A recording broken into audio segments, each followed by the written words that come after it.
Oh là la team, comment ça va? J'espère que vous allez tous très bien. On se retrouve ici dans un lieu différent. C'est pas chez moi, c'est pas à l'extérieur, c'est dans le PC sécurité. Alors, je suis au taf. Malheureusement, ben, je n'ai pas pu faire la vidéo avant de partir au taf. Et donc, on va aborder tout le sujet mercato de la journée. Vous avez vu peut-être les informations ressortir sur Ordonez. Comme vous voyez dans le titre, l'OM aurait déjà fait des offres pour attirer l'Équatorien à l'OM. Alors, tout d'abord, on va se diriger tout droit sur le dossier Aubameyang. Il est arrivé, ça y est, il a signé son contrat de 2 années du côté de l'Olympique de Marseille avec Pablito Longorito Longoria qui nous met sur Instagram, sur sa story. Donc, bienvenue Aubameyang, j'ai envie de dire re-bienvenue Aubameyang, heureux que tu sois de retour. Voilà, de belles images avec Benassia et Aubameyang et Longoria. On espère que cette équipe, cette team avec deux Herbis fonctionnera bien cette année avec aussi Aubameyang, Gouiri en attaque et les autres joueurs comme Peshao. Et oui, parce qu'il y a Aubameyang, il a signé. Pour l'instant, on ne connaît pas le numéro exact de Pierre-Emerick Aubameyang. N'hésitez pas, tiens, proposez-moi le numéro qu'aura Aubameyang à l'OM. Parce que pour l'instant, pas de numéro inscrit pour le maillot de Pierre-Emerick. Donc n'hésitez pas à me proposer le numéro de Pierre-Emerick Aubameyang. Allez, on enchaîne avec justement la conférence de presse. Alors, je vous avais dit qu'on allait passer la conférence de presse ensemble en live.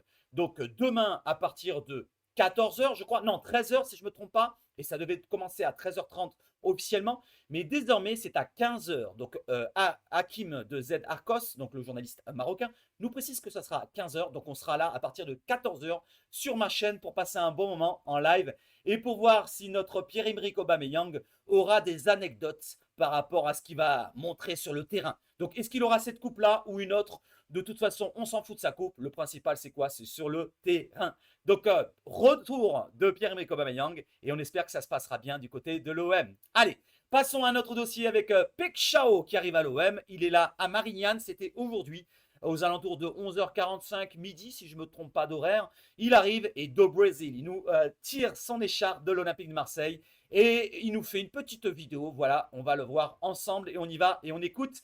N'hésitez pas à me dire ce que vous en pensez de Pek Chao à l'OM.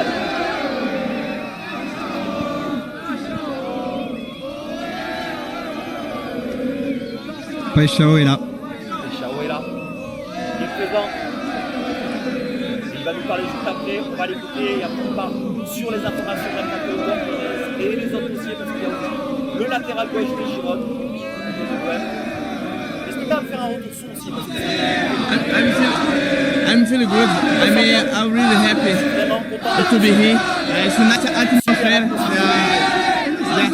Yeah, like the same, but it's fantastic. It's amazing. Yeah, it's fantastic. Big club in Europe. Yeah, really nice. Yeah, I'm really happy. Yeah, so nice. Allez l'OM. Allez l'OM. Voilà, donc on va retenir ça pour Peshao en espérant que ça se passe bien pour lui. Et si ça se passe bien pour lui, ça se passe bien pour nous.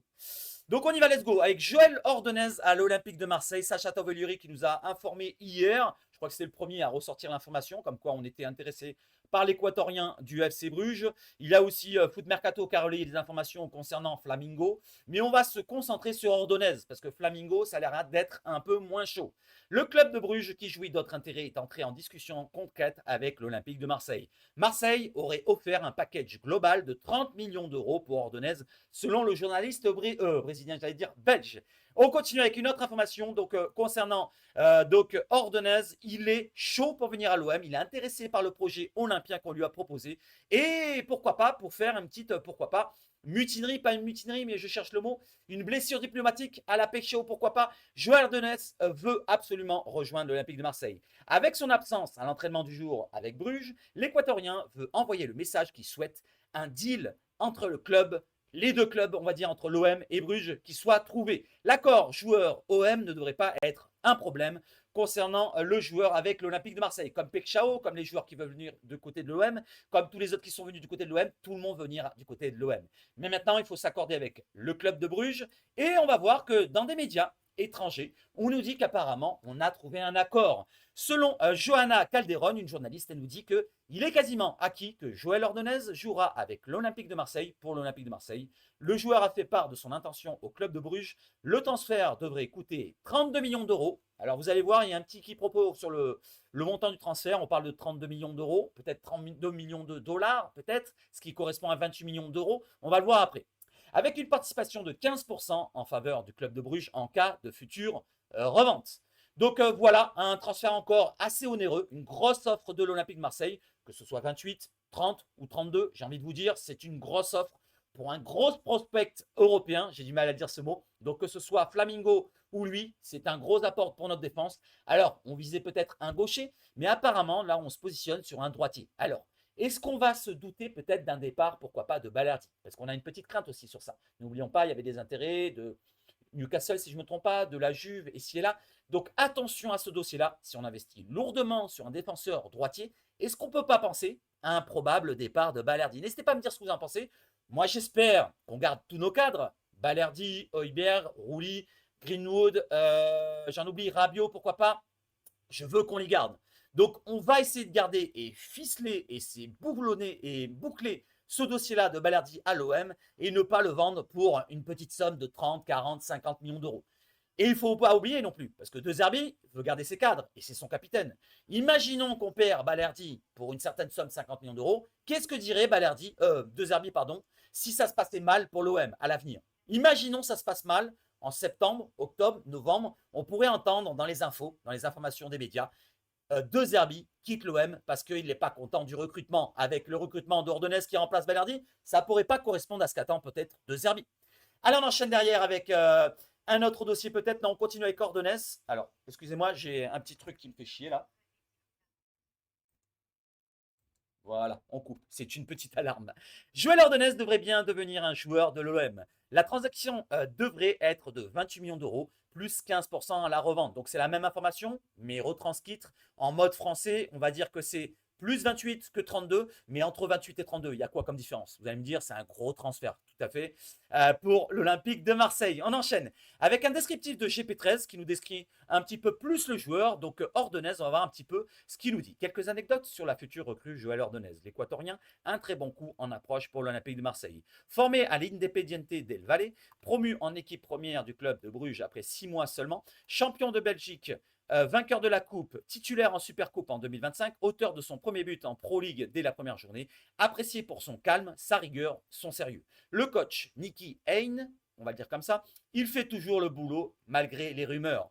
Quelques clubs intéressés comme Liverpool, Chelsea et l'Inter. Donc, on pour vous montrer un petit peu la valeur du joueur. Deux gros clubs, il a montré sa valeur en Ligue des Champions. J'ai fait un descriptif un peu plus détaillé avec les analyses, les datas ici et là dans la vidéo d'il y a un jour ou deux. N'hésitez pas à regarder en arrière. Bruges réclame 30 à 35 millions d'euros. L'OM est en discussion avancée et on a vu que l'offre tourne autour des 28-32 millions d'euros. Donc on peut se dire qu'on n'est pas loin de l'attirer du côté de l'OM. Défenseur droitier de 1m88, 1m86, 1m87. On s'en fout de sa taille, c'est un gros gabarit. Plus de 30 matchs cette saison, très fort en relance, sous pression, dur sur l'homme, concentration plus.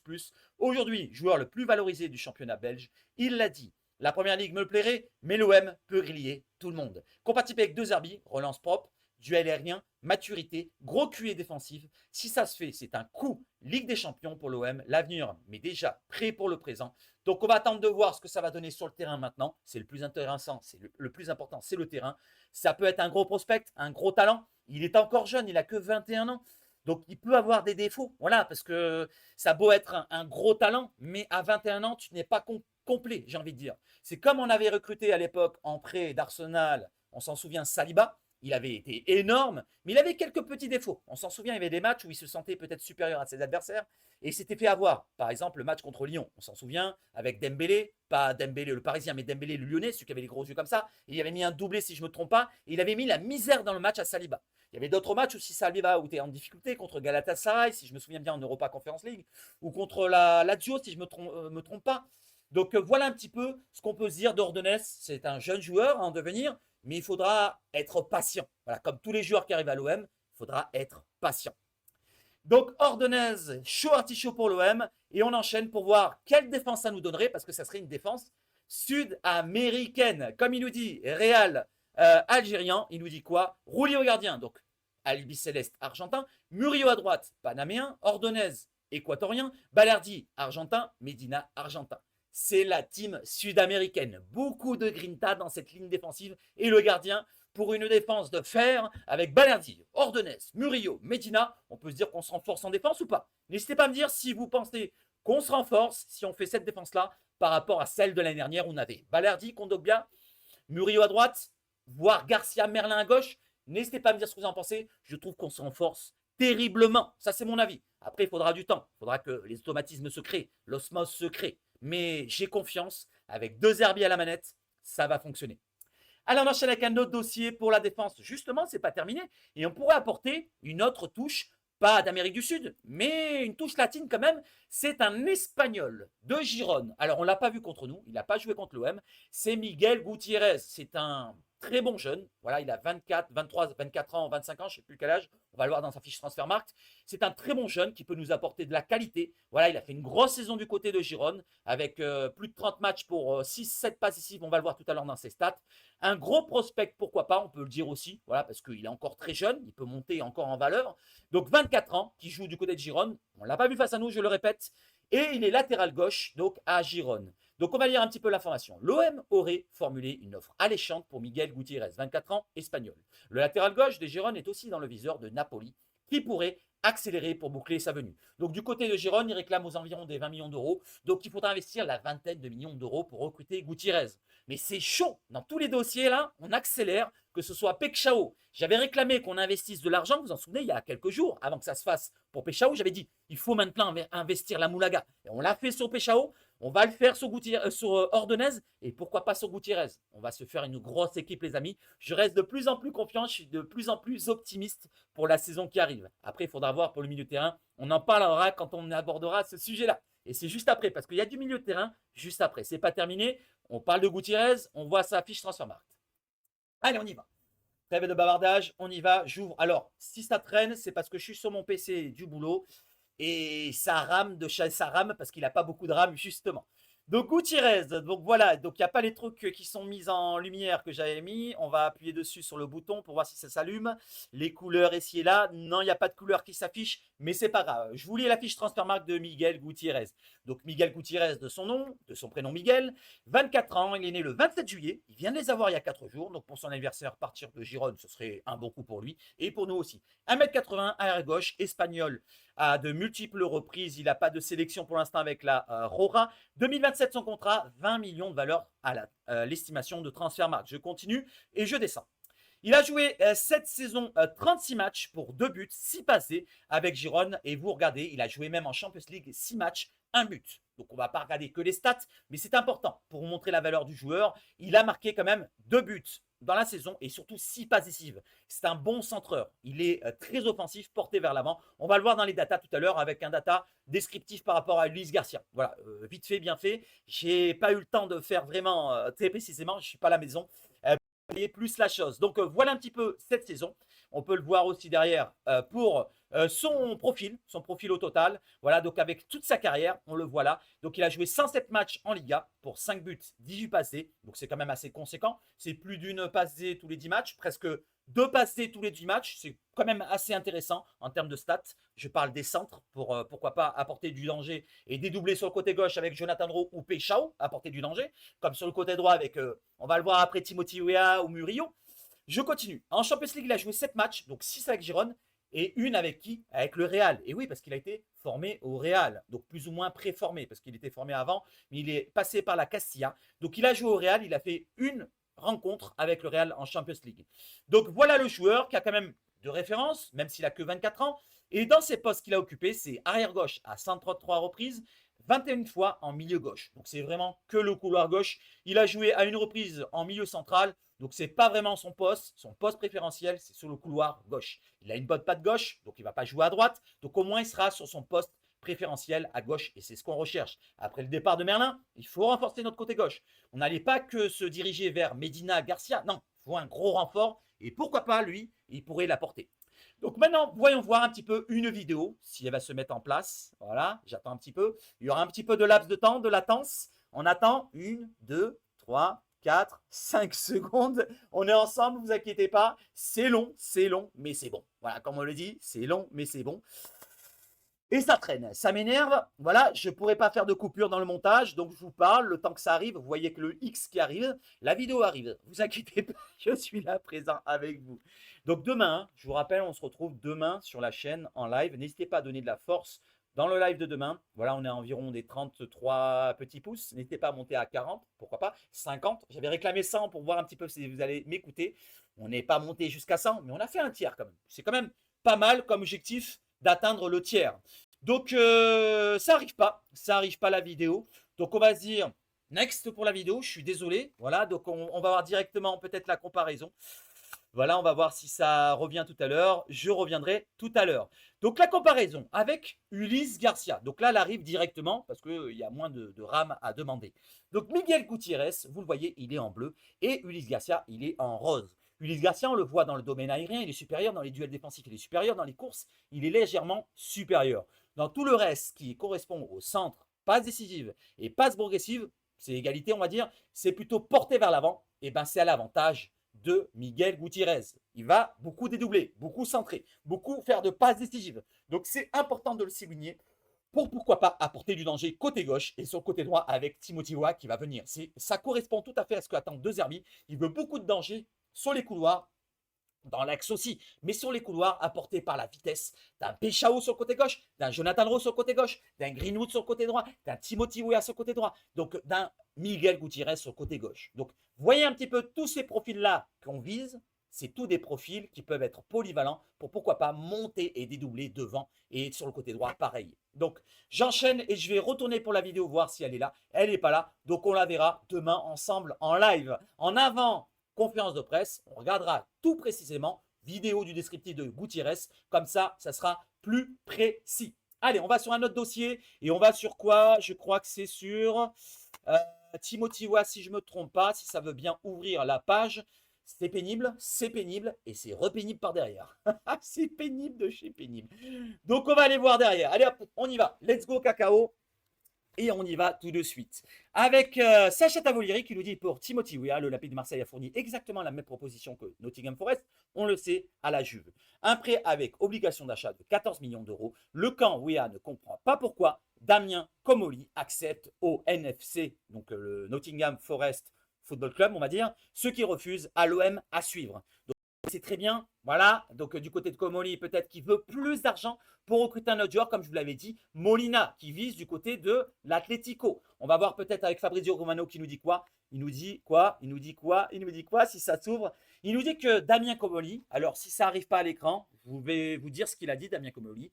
Damien Comolli nous dit que si l'OM propose ce qu'il faut pour Timothy Weah, il ira à l'OM, mais pour l'instant, les conditions du transfert pour aller du côté de l'Olympique de Marseille ne sont pas réunies. Donc, voilà un petit peu l'information que nous dit Fabrizio Romano. Malheureusement, elle ne s'affiche pas à l'écran, mais je vous la cite. C'est vraiment mot pour mot ce qu'a dit Fabrizio Romano. On enchaîne avec un autre dossier maintenant, c'est celui de Bennacer. Alors, Bennacer, oui, ça s'ouvre. Enfin, quelque chose qui s'ouvre. Mercato, Bennacer, la Juventus et nouvelle offre de l'Olympique de Marseille. Alors j'avais mis les couleurs pour qu'on voit un petit peu plus précisément ce qui nous importe avant tout. Donc je vais vous citer ce qui nous importe avant tout. Donc du côté du média Repubblica, vous le voyez là, ici, le Milan AC souhaite inclure Bennacer dans un deal pour attirer Dusan Vlahovic du côté de l'AC Milan. Mais du côté de la Juve, ils ne veulent pas. Voilà, donc du côté de l'AC Milan, ils veulent donner Bennacer plus 10 millions d'euros contre Vlahovic. Et du côté de la Juve, ils refusent de vendre et de lâcher Vlahovic à ce tarif-là. Ils sont restés froids face à cette offre, pardon, c'est marqué ici. Ce qui nous intéresse avant tout, c'est ce qui est marqué ici. En parallèle, l'OM s'est également manifesté proposant un prêt avec option d'achat à 12 millions d'euros, comme l'année dernière, une offre jugée insuffisante par l'AC Milan, qui préférait sécuriser l'avenir de son joueur avant tout départ. Et oui, ils veulent prolonger Bennacer et après, pourquoi pas le vendre en transfert ou pourquoi pas le prêter à l'OM avec une option d'achat surélevée. On va dire, pour l'instant, 12 millions, ça ne leur convient pas. Le club lombard aurait d'ailleurs demandé à Bennacer de prolonger son contrat d'1 an, je viens de le citer, une proposition que le joueur serait en train d'étudier. Et du côté de l'Arabie Saoudite, on le sait très bien, il y a l'Al-Ittihad qui est intéressé, il reste à l'affût aussi pour Bennacer avec des offres salariales supérieures aux clubs européens que sont la Juve et l'OM. Donc pour l'instant, on en reste là. On en reste là. Benasser veut venir du côté de l'OM, mais malheureusement, c'est toujours le financier qui compte avant tout. L'OM n'a pas abandonné la piste, mais on en reste là pour Benasser. Alors, on va voir maintenant le dernier dossier. Ça se vient s'ouvrir. Putain, c'est pénible. Hein. Oh putain de con de con. Voilà la souris qui marche mal non plus. Et là, on voit la dernière information que je voulais vous citer. Donc, on n'oublie pas. On n'oublie pas quoi, les amis? On n'oublie pas, comme il nous dit BOM, si ça s'affiche à l'écran. On n'oublie pas Pablo Bablito Longoria, qui est toujours suspendu pour 4 rencontres, si je ne me trompe pas. Donc, je vais vous citer l'information que j'ai sous les yeux là. Malheureusement, elle ne va pas s'afficher là. Donc, malheureusement, je suis là avec vous. Mais je vais lire ce qu'il y a devant là. Pour rappel, Pablo Longoria est toujours suspendu et ratera les 4 prochaines journées du championnat cette saison. Il ne pourra pas s'approcher du banc sur le terrain, ni dans le couloir des vestiaires, ni s'approcher de l'espace réservé aux arbitres.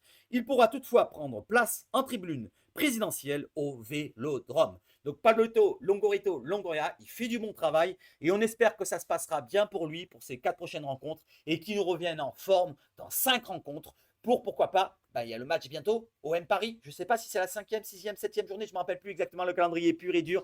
N'hésitez pas à me dire à quelle date c'est le Classico, si on peut l'appeler comme ça. Ah, ça s'affiche, enfin. Alléluia. Pour rappel, Longoria est toujours suspendu et ratera les 4 prochaines journées de championnat cette saison, je le répète. Il ne pourra pas s'approcher du banc sur le terrain, ni dans les couloirs des vestiaires, ni s'approcher de l'espace réservé aux arbitres. Il pourra toutefois prendre place en tribune présidentielle au Vélodrome. Voilà ce qui concerne toute l'information de cette vidéo-là. Je vais vous souhaiter de passer une excellente fin de soirée, une bonne nuit et on se retrouve demain. N'oubliez pas, voilà, je vous remontre. Voilà, l'information principale, c'est qu'on passe de bons moments ensemble sur ma chaîne YouTube. Si ça s'affiche encore une fois, je vous jure, je vais péter un câble, je vais mettre un coup de poing dans l'écran. On est là, voilà, présent. Vous êtes là dans le chat, comme il dit Thomas. C'est à 15 h et c'est pas à 13 h 30 la conférence de presse. Et je l'ai programmé pour 14 h. On aura 1 heure à parler ensemble du mercato. Et même après l'intervention de conférence de presse d'Aubameyang qui durera peut-être une demi-heure, 3/4 d'heure. Et après l'intervention aussi en interview, je pense, qui durera peut-être 20-30 minutes. Donc probablement une bonne heure pour la conférence plus l'interview d'Aubameyang. Donc après cela, on parlera encore du mercato, vous inquiétez pas, du dossier Ordonez, du dossier Gutiérrez, du dossier Benasser, Timothy Weah et tant d'autres peut-être qui vont tomber. Et oui, parce que on n'oublie pas, vous en souvenez ce que je vous ai dit, j'espère avoir des expériences, des surprises, je veux dire, pardon, des expériences ça veut rien dire, des surprises sur le mercato. Et la piste Ordonez est une surprise. Elle est sortie il y a un jour et demi. Et elle est déjà très chaude. Voilà, les insiders, et si là, vous croyez à droite, à gauche, avoir des sources, ils ne vous l'ont pas sorti, cette source-là. Voilà, ils ne vous l'ont pas sorti, ce dossier-là. Donc, ne croyez pas à tout ce qu'on vous dit à droite, à gauche. Il y a juste l'OM qui donne les infos comme ils le veulent. Ils font fuiter les infos et les autres prennent la béquille comme ça. Ça marche comme ça, le mercato. Donc, on va apprendre ça avec de grosses pincettes, tout ce qui ressort dans les informations, à droite, à gauche. Maintenant, le plus important, c'est quoi? C'est ce qu'il y a sur le terrain. Moi, ce qui m'intéresse, c'est que l'équipe soit forte. Je m'en fous d'avoir une source aussi ou là. N'oublions pas ce que je vous dis, la passion, c'est là. Voilà. Allez, vive le foot chez Seba Shoot. On se retrouve demain à partir de 14 h. Et surtout quoi? Allez l'OM! Allez, je termine. Voilà, le temps d'aller sur le bouton arrêter. Voilà, désolé, il va y avoir un petit laps de temps où je cherche le bouton. Ah, c'est pénible, hein, je vous le dis, c'est pénible de chez pénible, hein, de ne pas avoir de RAM. On est là et je vous souhaite de passer une bonne soirée. Allez l'OM! Ciao, ciao, ciao!